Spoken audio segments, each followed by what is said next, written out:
தமிழக வானிலையில சில அதிரடி மாற்றங்கள் ஏற்பட்டிருக்கு. ஏன்னா ஏற்கனவே கடந்த 3-4 நாட்களாக பரவலாக மழை பொழிவு பெரும்பாலான மாவட்டத்தில் பதிவானது தொடர்ந்து நம்ம பார்த்தோம்.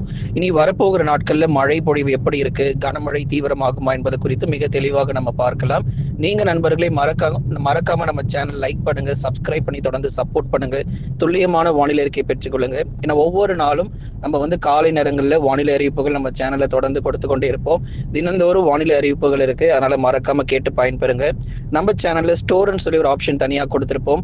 உங்களுக்கு தேவையான பொருட்கள் எல்லாமே நம்ம வாங்கி கொள்ளலாம். 50% முதல் 90% வரைக்குமே உங்களுக்கு நம்ம டிஸ்கவுண்ட் கொடுத்துருக்கோம். மறக்காம நீங்க அதை வாங்கி பயன்பெறுங்க. ஸோ நம்ம சேனல் மூலியமா வாங்குறவங்களுக்கு இந்த சிறப்பு தள்ளுபடிகள் கொடுக்கப்பட்டிருக்கு. தமிழ்நாட்டினுடைய இனி வரப்போகிற நாட்கள்ல வானிலை எப்படி இருக்கும், ஏன்னா மறுபடியும் நமக்கு இயல்பு நிலை திரும்பும் அப்படிங்கிறத நேற்றைய தினத்துல நம்ம சொல்லியிருந்தோம். இனி வரப்போகிற நாட்கள்ல எந்த தேதியில மழைக்கான வாய்ப்பு இருக்கு, எப்பொழுது நமக்கு மீண்டும் கனமழை அல்லது மிதமான மழை பொழிவு தமிழ்நாடு முழுவதும் எதிர்பார்க்கலாம் அப்படிங்கிற தகவல் இந்த வானிலை அறிக்கையில் நம்ம கேட்க போகிறோம். அதனால கடைசி வரைக்கும் வானிலை அறிக்கை கேட்டு பயன்பெறுங்க.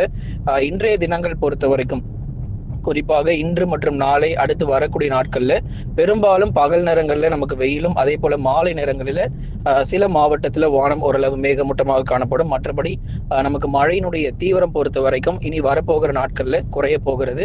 அப்போ குறிப்பிட்ட சில தேதிகள்ல மட்டும் நம்ம மழை எதிர்பார்க்கலாம். அதனுடைய தேதிகள் நம்ம பார்க்கறதுக்கு முன்பதாக எதனால லேசான மழை பொழிவு, மிதமான மழை பொழிவு வரும் நாட்கள்ல இருக்கும் அப்படிங்கிறதையும் உங்களுக்கு நம்ம சொல்லிடுறோம்.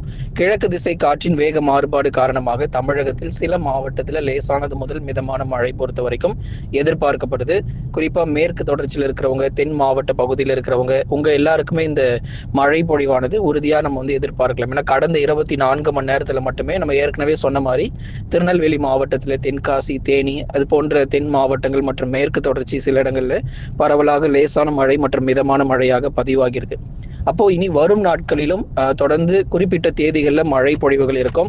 அதற்கு முன்பதாக மிக முக்கியமான ஒரு தகவல் நம்ம சொல்லி ஆகணும். உயரக்கூடிய வெப்பநிலை, நிறைய பேர் இந்த 2026 ஆகஸ்ட் வரைக்கும் குளிருடைய தாக்கம் இருக்கும் சொல்றாங்க. அது உண்மையா அப்படின்னு சொல்லி சில பேர் கேட்டிருந்தீங்க. சமூக வலைதளங்கள்ல நிறைய இடங்கள்ல இது போன்ற செய்திகள் தவறாக பரவி கொண்டிருக்கு. அதனால ஆகஸ்ட் மாதம் வரைக்கும்லாம் இந்த பனிப்பொழிவு இருக்க போறது இல்லை. இந்த பிப்ரவரி 2 வாரம் தாண்டினதுக்கு அப்புறமே வெயிலுடைய தாக்கம் நமக்கு அதிகரிக்க போகுது. அதனால உயரக்கூடிய வெப்பநிலை தமிழ்நாடு முழுவதும் வருகிற பிப்ரவரி முதல் வாரம் முதல் 1 டிகிரி செல்சியஸ்ல இருந்து 2 டிகிரி செல்சியஸ் வரைக்கும் பகல் நேர வெப்பநிலை கணிசமா உயர ஆரம்பிச்சிடும். அதுக்கப்புறம் பிப்ரவரி 2வது மற்றும் 3வது வாரத்திலிருந்து 31 டிகிரி செல்சியஸ்க்கு மேல உள் மாவட்டத்துல வெப்பநிலை பதிவாக ஆரம்பிச்சிடும். ஏன்னா இப்போதைக்கு நமக்கு 29, 30 இருக்கு. பிப்ரவரி 2வது 3வது வாரத்துல மேலும் வெப்பநிலை பொறுத்த வரைக்கும் உயர ஆரம்பிக்கும். பனிப்பொழிவு பொறுத்தவரை தமிழ்நாட்டில் குறைஞ்சிக்கிட்டு இருக்கு. நிறைய இடங்கள்ல அதிகாலை நேரங்கள்ல பனிப்பொழிவு பொறுத்த வரைக்கும் குறைஞ்சிட்டு இருக்கு. குறிப்பாக நம்ம உள் மாவட்டத்துல 16 டிகிரி செல்சியஸ், 17 டிகிரி செல்சியஸ் பதிவான இடத்துல இப்போ வெறும் 19 டிகிரி செல்சியஸ் ஆக இப்போ பதிவாகிட்டு இருக்கு. தொடர்ந்து இந்த பனிப்பொழிவு தீவிரம் இருக்குமா அப்படிங்கிறதையும் கண்டிப்பா நம்ம பார்க்கலாம். பகல் நேரங்களில் உயரும் வெப்பநிலை, அதே மாதிரி பிப்ரவரி முதல் 2 வாரங்கள், ஏன்னா இப்ப கடந்த சில நாட்களாக மழை பெய்ததுனால பனிப்பொழியினுடைய தீவிரம் கொஞ்சம் குறைவாக இருந்தது. மறுபடியும் பிப்ரவரி முதல் 2 வாரங்கள்ல மீண்டும் பனிப்பொழிவானது உள் மாவட்டங்களிலும் கடலோர பகுதிகளிலும் கண்டிப்பாக அதிகரிக்க போகுது. அதே சமயத்துல பகல் நேர வெப்பநிலையும் கணிசமாக அதிகரிக்கும். அடுத்ததான் நம்ம பார்க்கக்கூடியது மழை வாய்ப்புகள். எப்பொழுது நமக்கு மழையினுடைய தீவிரம் இருக்கும் அப்படிங்கிறதையும் நிச்சயமா நம்ம சொல்லிடுறோம். ஜனவரி 30, 31 தேதிகள்ல தென் மாவட்டத்தினுடைய கடலோர பகுதிகளில் சில இடங்கள்ல லேசான மழைக்கு பதிவாக வாய்ப்பு இருக்கு. ஜனவரி 30 மற்றும் 31, பிப்ரவரி 4ஆம் தேதிகளில் தமிழ்நாட்டினுடைய எல்லா கடலோர பகுதிகளிலும் மழை வாய்ப்பு எதிர்பார்க்கலாம். ஜனவரி 30, 31 ராமேஸ்வரம், மண்டபம் போன்ற அந்த தென் மாவட்டத்தினுடைய கடலோரத்தில் சில இடங்கள்ல மட்டும் பரவலாக மழை இருக்கும். காரணம் இலங்கை பகுதியில் நல்ல ஒரு மழை கிடைக்க போகுது. ஜனவரி 30, 31 மற்றும் பிப்ரவரி 1ஆம் தேதிகளில் இலங்கை பகுதியில், குறிப்பாக அந்த ஜாஃப்னா அதன் சுற்றுவட்டார பகுதிகள், தொடர்ந்து இலங்கையினுடைய வடக்கு பகுதிகளில் அந்த இடத்துல நமக்கு மழை பொழிவு இருக்கும். அப்படிங்கிறதுனால 30, 31 இந்த 2 தேதியிலையும் கணிசமான மழை பொழிவுகள் தென் மாவட்டத்தினுடைய கடலோர பகுதிகளில் எதிர்பார்க்கலாம்.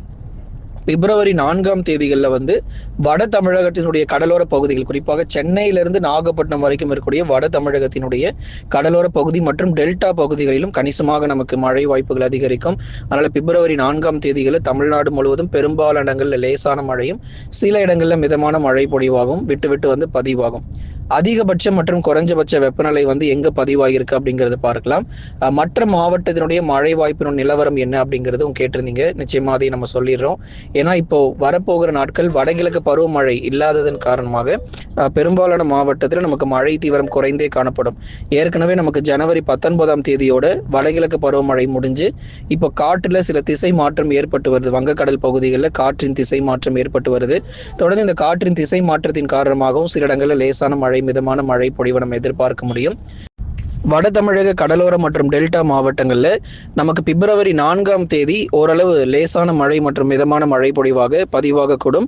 அதனால் 30-31 தென் மாவட்டத்தினுடைய கடலோர பகுதி, பிப்ரவரி 4ஆம் தேதிகளில் வட தமிழகத்தினுடைய கடலோர மற்றும் டெல்டா மாவட்டத்தினுடைய கடலோர பகுதிகளிலும் லேசான சாரல் மற்றும் மிதமான மழையாக எதிர்பார்க்கலாம். தமிழ்நாட்டினுடைய அதிகபட்ச வெப்பநிலை பொறுத்த வரைக்கும் கன்னியாகுமரி மாவட்டத்தில் 32 டிகிரி செல்சியஸும், தருமபுரி மாவட்டத்தில் 19.5 டிகிரி செல்சியஸும் பதிவாகியிருக்கு. இந்த வெப்பநிலை பொறுத்த வரைக்கும் பாருங்க, இப்பவே வந்து கன்னியாகுமரியில் 32 டிகிரி செல்சியஸ் வரைக்கும் வெப்பநிலை பதிவாக ஆரம்பிச்சிருச்சு. அதனால சமூக வலைதளங்களில் வரக்கூடிய தவறான செய்திகள், ஆகஸ்ட் மாதம் வரைக்கும் பனிப்பொழிவு இருக்கும், பூமியை நெருங்கி வரும் சில கோள்கள் அப்படிலாம் சொல்லிட்டு சில பேர் சொல்லிட்டு இருக்காங்க. அது எல்லாமே தவறான தகவல்கள். அதனால இப்பொழுதுலேருந்தே நமக்கு வெயிலுடைய தாக்கம் நமக்கு இந்த பிப்ரவரி 2வது 3வது வாரத்திலிருந்தே நமக்கு அதிகரிக்க ஆரம்பிச்சிடும். தருமபுரி மாவட்டத்தில் 19.5 டிகிரி செல்சியஸாக வெப்பநிலை பதிவாகியிருக்கு. தொடர்ந்து இந்த அதிகாலை நேர குளிருடைய தாக்கம் பொறுத்த வரைக்கும் பிப்ரவரி முதல் 2 வாரங்களில் கொஞ்சம் அதிகரிக்கும். இப்போ குறைந்தது போல காணப்பட்டாலும் மறுபடியும் பிப்ரவரி முதல் 2 வாரங்களில் 15 டிகிரி செல்சியஸ் மற்றும் 16 டிகிரி செல்சியஸாக வெப்பநிலை பொறுத்த வரைக்கும் வட தமிழக உள் மாவட்டங்களில் எதிர்பார்க்க முடியும். கடந்த 24 மணி நேரத்தில் எந்தெந்த மாவட்டங்களில் நமக்கு மழை பதிவாகியிருக்கு அப்படிங்கிறதையும் உங்களுக்கு நம்ம சொல்லிடுறோம். கடந்த 24 மணி நேரத்தில் திருநெல்வேலி மாவட்டம் 5 சென்டிமீட்டர் மழை பொழிவு பதிவாகியிருக்கு. அது நம்ம நேற்றைய தினத்தில் சொன்னோம் இல்லையா, வட தமிழக கடலோரத்தில் மழை முடிஞ்சு இப்போ நமக்கு உள் மாவட்டங்களிலும் தென் மாவட்டத்திலையும் மழை வாய்ப்பு அதிகரிக்கும்னு சொல்லி நேற்றைய தினங்களில் நம்ம தனியாக ஒரு வீடியோவே நம்ம போட்டிருந்தோம் தென் மாவட்டத்திற்கு. அதில் தெளிவாக சொல்லியிருந்தோம் அந்த திருநெல்வேலி விருதுநகர் பக்கம் பரவலாக மழை கிடைக்கும்னு. அதே மாதிரி நமக்கு மழை பதிவாயிருக்கு. 5 சென்டிமீட்டர் மழை பொழிவு. ஏன்னா கமெண்ட் செக்ஷனில் நிறைய பேர் வந்து எத்தனை சென்டிமீட்டர் மழை பதிவாயிருக்கு அது எங்களுக்கு சொல்லுங்க அப்படின்லாம் கேட்டிருந்தீங்க. அதனால தான் உங்களுக்கு நம்ம தெளிவாக நம்ம சொல்லியிருக்கிறோம். திருநெல்வேலி மாவட்டம் 5 சென்டிமீட்டர் மழை பொழிவு, நீலகிரியில் 3 சென்டிமீட்டர், ஈரோடில் 2 சென்டிமீட்டர் மழை பொழிவு பதிவாகியிருக்கு. நீலகிரி மாவட்டம் மற்றும் ஈரோடு மாவட்டத்திலும் பரவலான மழை பொழிவு. அடுத்ததா உள் மாவட்டங்களில் ராணிப்பேட்டை 2 சென்டிமீட்டர் மழையும், வேலூர் மாவட்டத்தில் 2 சென்டிமீட்டர் மழையும், கடலூர் மாவட்டத்தில் 1 சென்டிமீட்டர் மழையும் பதிவாகியிருக்கிறது. மதுரை மாவட்டத்தில் 1 சென்டிமீட்டர் மழை பொழிவும் பதிவாகியிருக்கிறது. இனி வரப்போகிற நாட்களில் நமக்கு மழை தீவிரம் குறைந்தாலும் ஜனவரி 30-31 தென் மாவட்டத்தினுடைய கடலோர பகுதிகளிலும், அதே மாதிரி பிப்ரவரி 4ஆம் தேதிகளில் வட தமிழக கடலோர மற்றும் டெல்டா மாவட்டத்திலும் பரவலாக மழை பொழிவுகள், லேசானதிலிருந்து மிதமான மழை தான், ரொம்ப வலுவான மழை கிடையாது, பரவலாக மழை மட்டும் எதிர்பார்க்கக்கூடும். நண்பர்களே, நீங்க மறக்காம எல்லாருமே ஒரு லைக் பண்ணுங்க, சப்ஸ்கிரைப் பண்ணி தொடர்ந்து சப்போர்ட் பண்ணுங்க. மறக்காம நண்பர்கள் உறவினர்கள் எல்லாருக்கும் தெரியப்படுத்த ஷேர் பண்ணுங்க. அதே போல நம்ம சேனல்ல ஸ்டோர்னு சொல்லி தனியாக ஒரு ஆப்ஷன் நம்ம கொடுத்துருக்கிறோம், அதை பயன்படுத்தி கொள்ளுங்க. இந்த ஸ்டோர் ஆப்ஷனில் உங்களுக்கு தேவையான எல்லா பொருளுமே நீங்கள் வாங்கிக்கலாம். 50% 90% டிஸ்கவுண்ட் நம்ம கொடுத்துருக்கோம். வாங்கி பயன்பெறுங்க.